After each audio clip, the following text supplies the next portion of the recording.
मशहूर कवि हसरत Mohani, film writer Javed Akhtar और शायर कैफी आज़मी, इन तीनों महान हस्तियों ने जहां से तालीम हासिल की उसे आज हम देश का एक मशहूर सेंट्रल यूनिवर्सिटी अलीगढ़ मुस्लिम यूनिवर्सिटी के नाम से जानते हैं।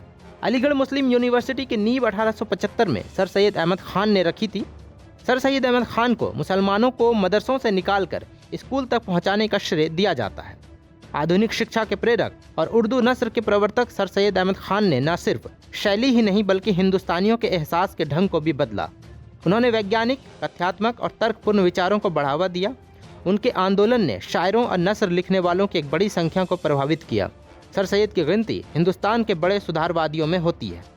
सैयद अहमद खान की पैदाइश 17 अक्टूबर 1817 में दिल्ली के सैयद घराने में हुई। उनके पिता सैयद मुतक्की मोहम्मद शाह अकबर सानी के सलाहकार थे।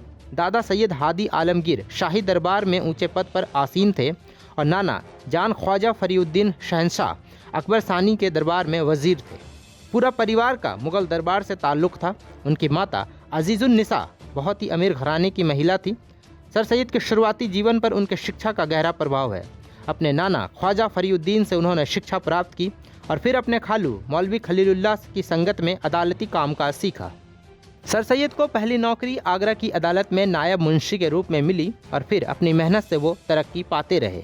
मैनपुरी और फतेहपुर सीकरी में भी उन्होंने अपनी सेवाएं दी। दिल्ली में सदर अमीन हुए। इसके बाद बिजनौर में उसी पद पर आसीन रहे। फिर यहाँ से गाज़ीपुर और फिर बनारस में काम किया। उनके काम के प्रति ईमानदारी देखते हुए बरतानवी हुकूमत ने 1888 में उन्हें सर के खिताब से नवाजा। उन इलाकों में निवास और बिरादरी की सामूहिक हालात ने सर सैयद को बेचैन कर दिया। बगावत और फसाद ने भी उनके जहन को बहुत गहरा असर डाला। राष्ट्र के कल्याण के लिए वो बहुत कुछ सोचने पर मजबूर हुए। उस अंधेरे में उन्हें नई शिक्षा की रोशनी अकेली एकमात्र सहारा नजर आई, जिसके जरिए वो पूरी बिरादरी को जड़ता से निकाल सकते थे।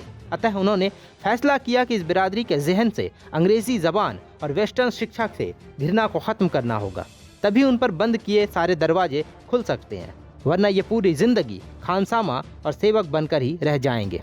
इस भावना और मकसद से उन्होंने 1864 में गाज़ीपुर में साइंटिफिक सोसाइटी की स्थापना की। 1870 में तहज़ीबुल अखलाक जारी किया। साइंटिफिक सोसाइटी का मकसद पश्चिमी भाषा में लिखी गई किताबों का उर्दू में अनुवाद करना था और तहज़ीबुल अखलाक के प्रकाशन का उद्देश्य आम मुसलमानों की प्रतिभा को निखारना था। साल 1875 में अलीगढ़ में मदरसतुल उलूम और फिर मोहम्मडन ओरिएंटल कॉलेज की स्थापना के पीछे भी यही भावना और मकसद था। सर सैयद को अपने इस मकसद में सफलता मिली और आज अलीगढ़ मुस्लिम यूनिवर्सिटी के रूप में सर सैयद के ख्वाबों का परचम पूरी दुनिया में लहरा रहा है। सर सैयद ने अलीगढ़ आंदोलन का जो रूप प्रदान किया था उसने हिंदुस्तानी राष्ट्र और समाज को बहुत से स्तरों पर प्रभावित किया है। इस आंदोलन ने उर्दू ज़बान और अदब को न सिर्फ नए विस्तार से परिचय कराया बल्कि वर्णन शैली और विषयों को बदलने में भी उसकी महत्वपूर्ण भूमिका रही। उर्दू नस्र को सादगी, सरलता से परिचय कराया, साहित्य को उद्देश्यपूर्ण बनाया, अदब को ज़िंदगी और उसकी समस्या से जोड़ा, उर्दू नज़्म में प्रकाशित को शामिल किया। सर सैयद ने अपनी नस्र में सादगी, ख्वाजा अल्ताफ़ हुसैन हाली, अल्लामा शिबली, मौलवी नज़ीर अहमद, मौलवी ज़काउल्लाह सभी ने अलीगढ़ आंदोलन से रोशनी हासिल की और उर्दू ज़बान और अदब को विचार और दृष्टि के दृष्टिकोण दिए। सर सैयद ने अपनी रचनाओं में इसे ज़रूरी किया।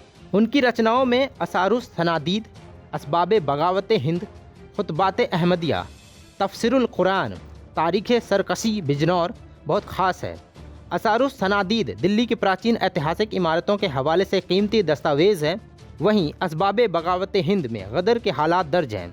इस किताब के द्वारा उन्होंने अंग्रेज़ों की बदगुमानी दूर करने की कोशिश की है। खुतबात अहमदिया में उस ईसाई लेखक का जवाब है जिसने इस्लाम की आकृति को विदर्न करने की कोशिश की थी। तफसीरुल कुरान सर सैयद की विवादित पुस्तक है जिसमें उन्होंने कुरान की बौद्धिक टीके की ओर चमत्कारों से इनकार किया। सर सैयद के यात्रा वृत्त और आलेख की भी पुस्तक के रूप में प्रकाशित हो चुके हैं।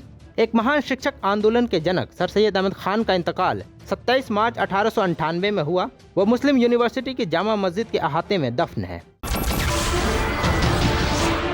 नमस्कार, मैं हूं मानक गुप्ता। अगर आपको हमारा ये वीडियो पसंद आया हो तो इसे लाइक और शेयर जरूर करें और हाँ, हमें सब्सक्राइब और फॉलो करना ना भूलें ताकि आप देश और दुनिया की कोई खबर मिस ना करें। तो जुड़े रहिए हमारे साथ और देखते रहिए न्यूज़ 24।